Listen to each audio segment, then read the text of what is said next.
भटका हुआ राही हुसगीरा दिखा दे। इधर ध्यान दीजिए।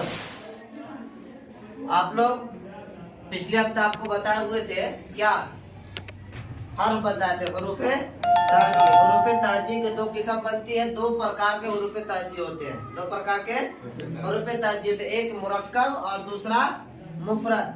मुफरद हुरूफे तहज्जी 37 है और मुरक्कब हुरूफे तहज्जी 15 है। दोनों हुरूफे तहज्जी मिला करके कुल उर्दू में हुरूफे तहज्जी की तादाद कितनी पहुंचती है? 52 पहुंच जाती है। कितनी पहुंचती है? 52 पहुंचती है। जब हम हरूफ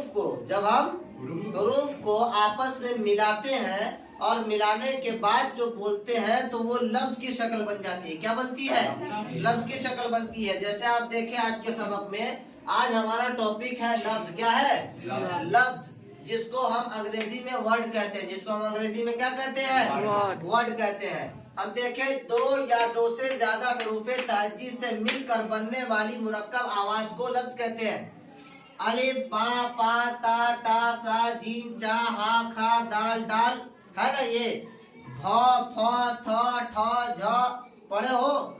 इन हुरूफ को जब हम आपस में मिलाकर के बोलेंगे, क्या करेंगे?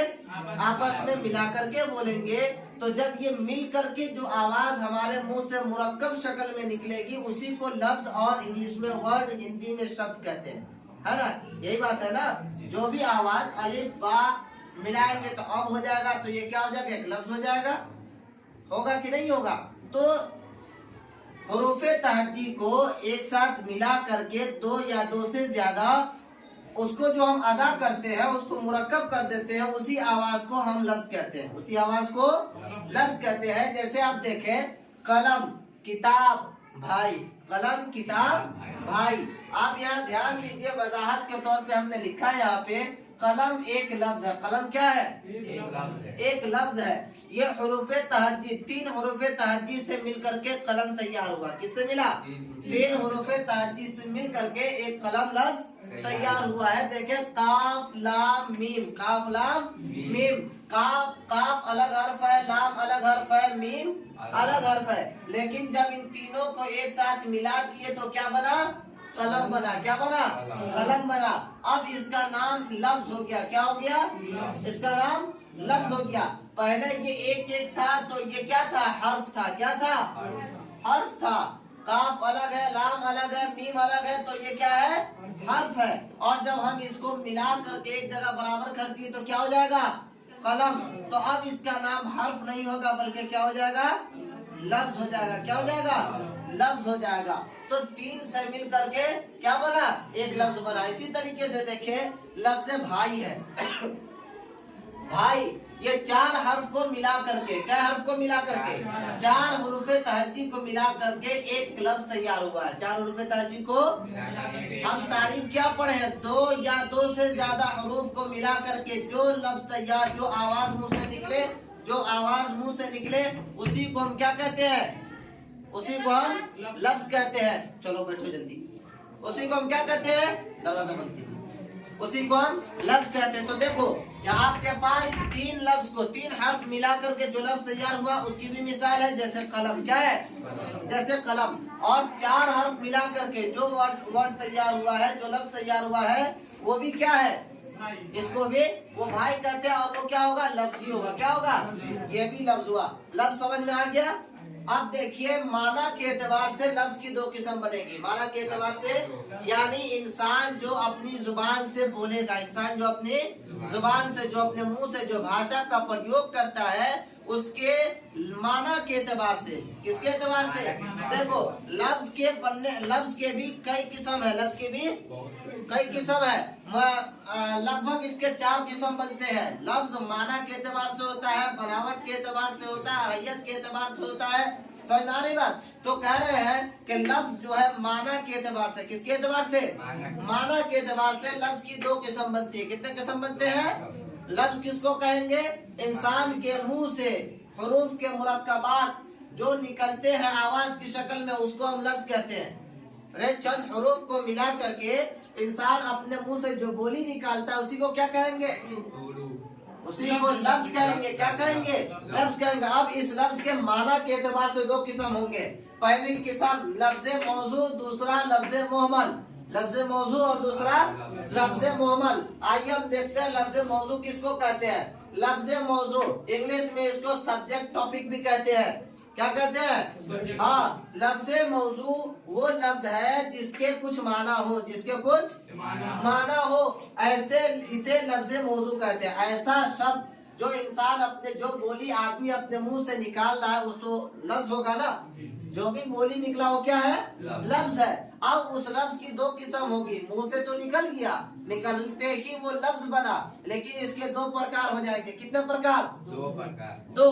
पहला ये होगा कि जो लफ्ज हमारे मुंह से निकला है, जो शब्द हमारे मुंह से, जो वर्ड हमारे मुंह से निकला है, ये या तो मौजू होंगे या मुहम्मल होंगे। मौजू किसको कहते हैं? मौजू कहते हैं वो शब्द जो जुबान से निकला है, मुंह से निकला है, उसके कुछ माना हो, उसके कुछ माना हो। यानी बोलने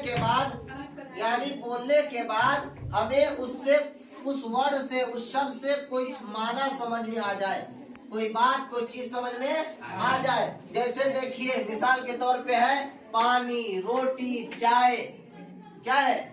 जब ये शब्द बोलेंगे पानी, पानी का कुछ माना होता है ना। कोई सामान को कहते हैं, कोई सामान को कहते हैं। रोटी किसी चीज का नाम है ना, खाने वाली चीज का नाम है। पानी पीने वाली चीज का नाम है। इसी तरीके से आइए चाय पीने वाली चीज का नाम है। हम क्या बोले कि जो हमारे मुंह से निकलेगा, उस मुंह से निकलने वाले लफ्ज के दो किस्म। पहला किस्म या तो उस लफ्ज का कुछ माना होगा, माना मीन्स के उस लफ्ज के निकलते ही हमको कोई बात, कोई वॉइस, उसका कोई मतलब समझ में आ जाए। जैसे हम रोटी बोले, पानी बोले, चाय बोले, कलम बोले, कॉपी बोले, किताब बोले, कुछ बोले, तो जैसे ही हमारे जुबान से निकला हमको समझ में आ गया कि फला चीज का नाम लिया जा रहा है। ये लफ्ज मौजू होगा। क्या होगा? ये लफ्ज मौजू होगा। समझ में आ गया? लफ्ज मौजू समझ में आ गया। दूसरा होगा लफ्ज मुहम्मल। दूसरा कौन सा होगा? लफ्ज मुहम्मल, जिसको गिब्रेस भी कहते हैं। क्या बोलते हैं इंग्लिश में? गिब्रेस, बकवास। क्या? बकवास के वो लफ्ज है कि जिसके कुछ माना ना हो। वो लफ्ज है जिसके कुछ माना ना हो, बल्कि वो जुमलों के अंदर खूबसूरती पैदा करने के लिए बोला जाए। जो लफ्ज हम बोल रहे हैं, जो जुमला का इस्तेमाल कर रहे हैं, जो सेंटेंस हमारे जुबान से निकल रहा है, उसके अंदर खूबसूरती बढ़ाने के लिए उस लफ्ज का प्रयोग किया गया हो, उसका कुछ माना नहीं बनता। मिसाल के तौर पे देखिए क्या है, ऐसे लफ्ज को हम मुहम्मल कहते हैं जैसे वानी, छोटी, चाय वगैरह। जैसे कहते हैं मेहमान आ रहा है, रोटी वोटी का इंतजाम करो, रोटी छोटी का इंतजाम करो, चाय शाय का इंतजाम करो, चाय वाय का इंतजाम करो। बोलते कि नहीं बोलते हैं? तो देखिए हम चाय वाय के साथ में, अगर चाय के साथ में हमने वाय का लफ्ज इस्तेमाल किया तो चाय का तो माना बना है ना। चाय का माना बना कि नहीं? तो चाय लफ्ज मौजू होगा और वाय का कुछ माना है। अरे वाय बोलते तो कुछ माना निकलता है, तो सवाल मिलता है, नहीं मिलता है। तो जैसे ही वाय बोलेंगे ये लफ्ज मुहम्मल हो जाएगा। क्या हो जाएगा? ये लफ्ज मुहम्मल। अब इस लफ्ज को इस्तेमाल क्यों किए हैं? ये जुमले की खूबसूरती की वजह से इसको इस्तेमाल किया गया है। दोनों मैटर आपको समझ में आ गया? लफ्ज मौजू, लफ्ज मुहम्मल समझ में आ गया। और इसके बाद लफ्ज किसको कहते हैं, इसको भी याद कर लीजिए। लफ्ज दो या दो से ज्यादा हरूफ ताजी से मिलकर बनने वाले मुरक्कब आवाज को लफ्ज कहते हैं। मतलब क्या हुआ? जो आदमी की जुबान से हरूफ के मुरक्कब आवाज की शक्ल में निकले उसको हम क्या कहेंगे? बोलना। उसको क्या कहेंगे? लफ्ज कहेंगे। ठीक है, इसको लिख लीजिए और याद करके आया कीजिएगा।